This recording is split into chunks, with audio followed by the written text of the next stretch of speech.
sul do Líbano foram da Jihad Islâmica, desse grupo menor que também apoia o Hamas, e eles atacaram pelo Líbano. Ok. Hezbollah não. Hezbollah não. Vamos agora acionar a Cíntia em Brasília, porque a gente tem, Cíntia, a informação do brasileiro que foi encontrado morto. O presidente Lula se solidarizou com a família e o primeiro avião com repatriados que já deve retornar em instantes, já retornou. Por favor, nos atualize. Boa tarde, já são 2 brasileiros mortos, um deles, a confirmação oficial, já veio do Ministério das Relações Exteriores. Ele tinha 24 anos de idade, é o Hanani Gleiser, um jovem que estava naquela rave, que foi atacada, foi alvo daqueles ataques no último dia 7. Aí a gente tem as imagens dele, é um brasileiro que sonhava em ser DJ e que hoje trabalhava como entregador.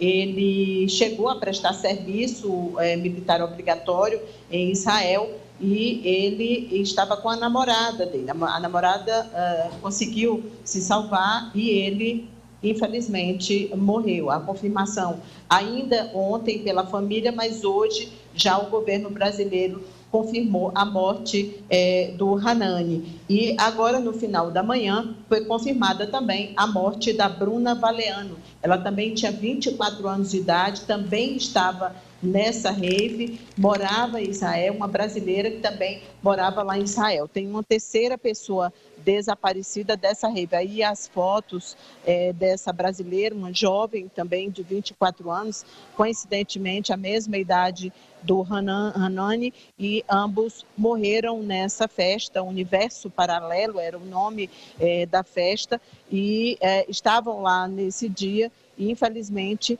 não conseguiram sobreviver. Inclusive, o Hanani, ele chegou a ficar no bunker, ele foi levado para esse local, que são aqueles abrigos que são construídos. Toda casa em Israel tem esse abrigo. Se você mora num prédio, não tem um quarto, que pode ser feito de bunker, mas tem no prédio, tem um espaço específico para onde as pessoas correm quando soam as sirenes. E ele publicou esse vídeo, foi a última publicação dele na rede social. A gente tem, inclusive, esse vídeo dele. No meio da rave, a gente parou num bunker, começou uma guerra em Israel. Pelo menos a gente está no bunker agora seguro, vamos esperar dar uma baixada nisso. Mas, cara, foi cena de filme agora, a gente correndo quilômetros para achar um lugar para se esconder, velho.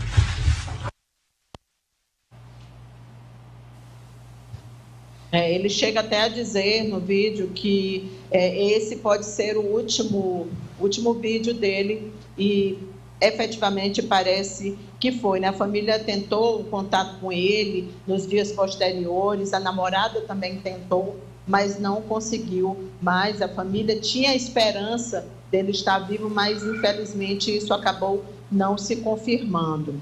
E agora, Amadeu, subiu para 2.700 o número de brasileiros que quer voltar. Eles pedem a repatriação, que é o retorno de volta, o retorno para o seu país de origem. A Força Aérea, como a gente informou ontem aqui, já começou esse trabalho, essa missão Voltando em Paz, é o nome da missão. E a primeira aeronave que trará brasileiros repatriados tem uma previsão de chegada a 1h da madrugada desta quarta-feira, dia 11, na base aérea de Brasília. Aí a aeronave, ela decolou ontem à noite. Essa imagem é da chegada no aeroporto de Ben Gurion, que é o principal aeroporto de Israel, e de onde sairá esse voo da FAB com 220 passageiros. Esse número foi confirmado pela Força Aérea Brasileira. E essa aeronave será, portanto, a primeira a decolar de Israel, trazendo de volta os brasileiros que preencheram aquele formulário. As prioridades, como nós também já informamos, são aqueles brasileiros que vivem no Brasil. Temos aí as imagens, né, dos brasileiros lá no aeroporto. Temos imagens dos brasileiros. Para eles chegarem ao aeroporto, porque não é fácil. Foi disponibilizado um ônibus do Itamaraty.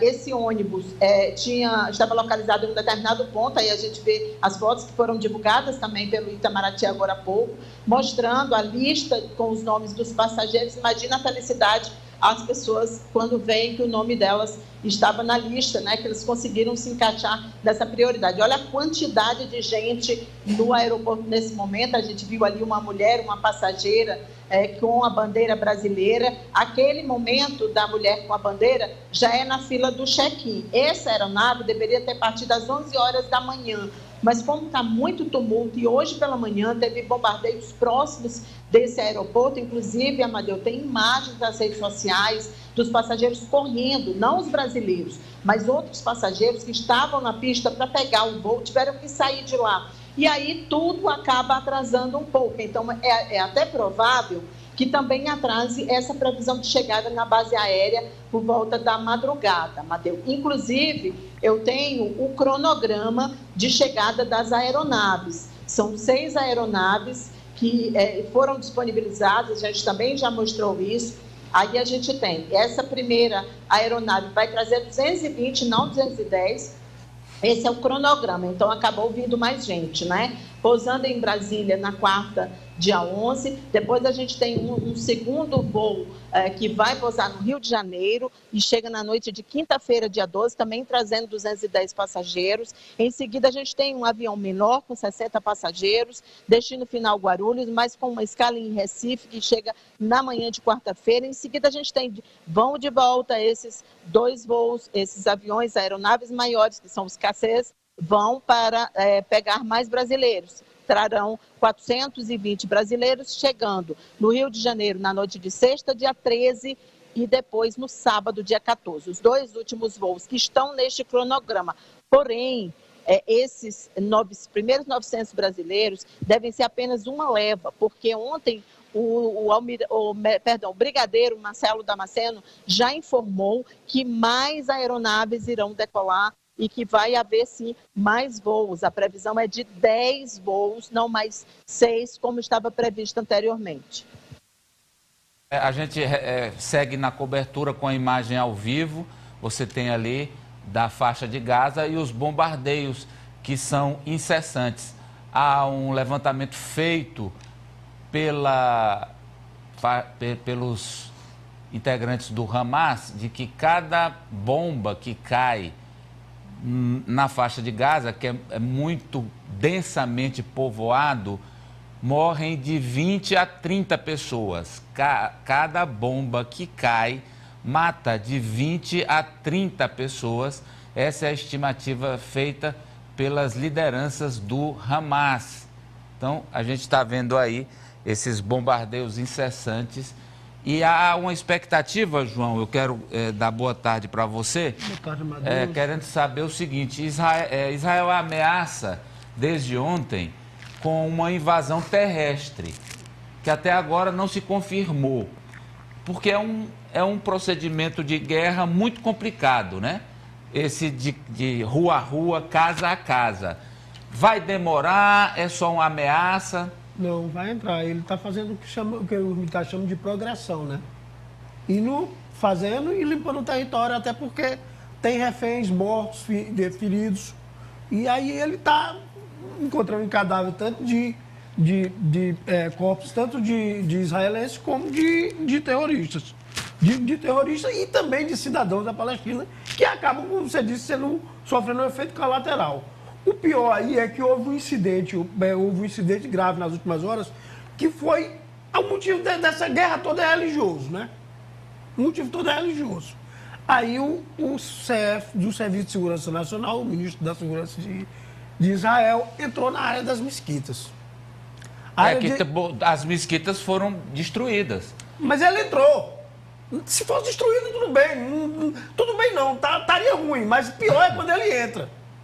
Porque existe um acordo desde 94, que é o acordo de custódia hashemita. Esse acordo diz que cada religião não há tropas, não entra tropas em autoridades do país. Aqueles monumentos que são, por exemplo, a área do Muro das Lamentações, o protelário judaico toma de conta.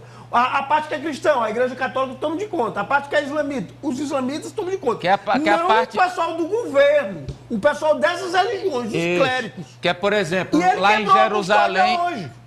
Ele quebrou a custódia ontem, quando ele entrou. Ele invadiu desde 94 que não havia um incidente desse.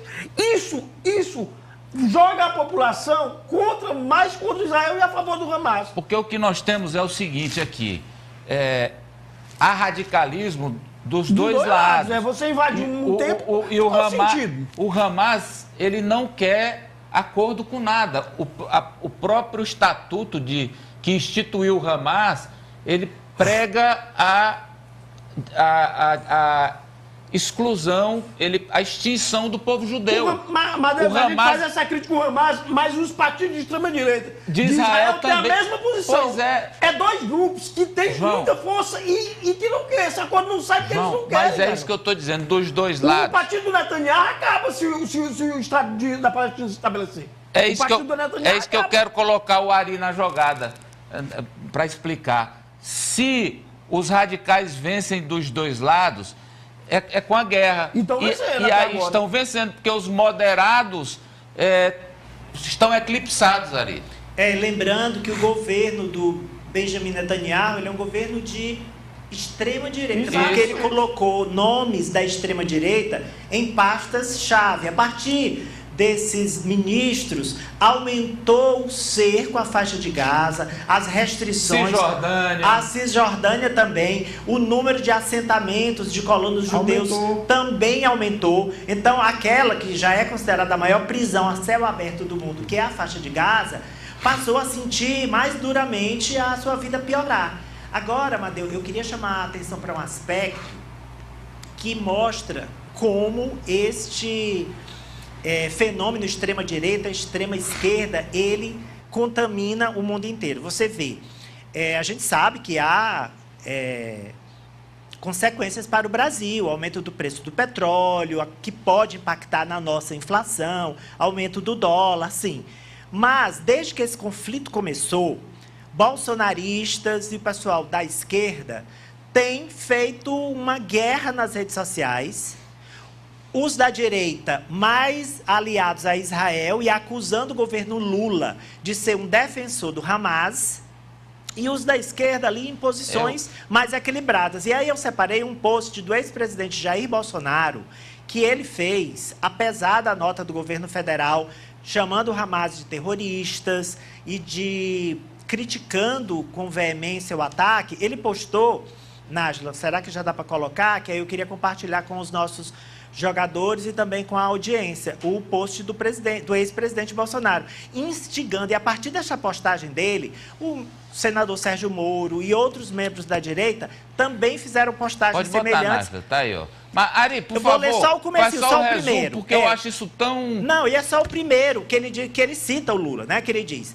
pelo respeito e admiração ao povo de Israel, repudia o ataque terrorista feito pelo Hamas, vírgula. Aí ele diz, grupo terrorista que parabenizou Lula quando o TSE o anunciou vencedor das eleições de 2022. Ou seja, a extrema-direita brasileira está tentando se apropriar da guerra para fomentar